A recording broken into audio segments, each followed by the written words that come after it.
plutôt des images sur le plan de ce que fait ce conseiller d'Emmanuel Macron pendant la manifestation, Denis Jacob. Il a un casque de policier, pas de CRS, et il frappe le manifestant. Est-ce que vous estimez quel était son rôle? Il était observateur ce jour-là? Oui, alors écoutez, déjà pour commencer, je souhaiterais dire que c'est du jamais vu. Enfin, moi de 28 ans de police, j'ai jamais vu ça de ma carrière. Quelqu'un qui n'est pas policier, qui est habillé en policier et qui se comporte comme un policier, j'ai jamais vu ça. Donc normalement, quand donc il était là en tant qu'observateur des informations que j'ai. Ça arrive. Ça arrive également pour vous, journaliste. Ça vous arrive d'accompagner pour observer comment travaillent les policiers. Et dans ce cadre-là, il y a des autorisations qui sont données par les autorités de la préfecture de police, notamment quand ça se passe sur Paris, et l'observateur est mis sous la responsabilité en général d'un commissaire sur le terrain, et il doit rester avec ce commissaire et il n'est pas là pour intervenir. Quelles sont les règles qui sont données?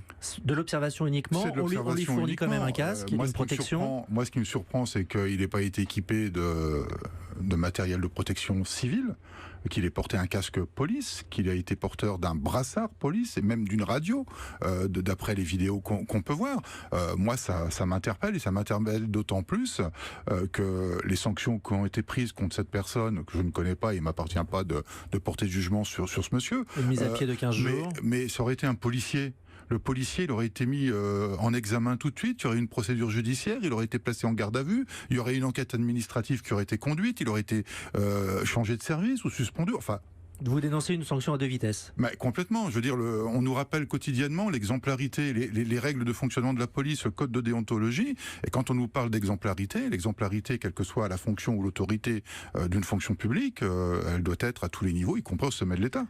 Alexandre Benalla, l'homme en question, est-ce que vous le connaissiez, Denis Jacob? Non, absolument pas. Ça aurait été quelqu'un d'autre, ça aurait été le même débat, et ça aurait été un autre gouvernement et un autre parti politique, ça aurait été le même débat. Il m'appartient pas en tant que syndicaliste de porter des jugements politiques sur cette affaire. Moi, ce que je vois, c'est qu'on a quelqu'un qui n'est pas policier, qui se comporte comme un policier, qui porte des effets et du matériel policier. Même si ça a été autorisé par certaines autorités, ça reste pour moi, à mes yeux, un délit.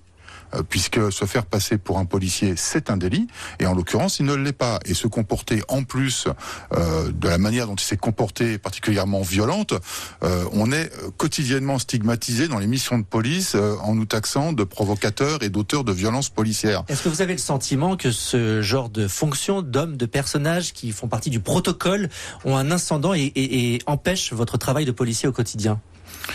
Disons que ça ternit l'image. C'est clair que c'est pas pour redorer l'image de la police nationale, et ça pourrait donner le sentiment, quelque part, en extrapolant, que les pratiques un peu à la marge de certains policiers pourraient être couverts, ce qui n'est absolument pas le cas. Je pense que vous le savez pertinemment, à chaque fois qu'une affaire est mise en lumière, je rappellerai malheureusement l'affaire Théo qui a démontré que contrairement à tout ce qui a pu être dit, il n'y avait pas eu viol, et les policiers ont été jetés en pâture dès la première heure de cette affaire, y compris par les politiques.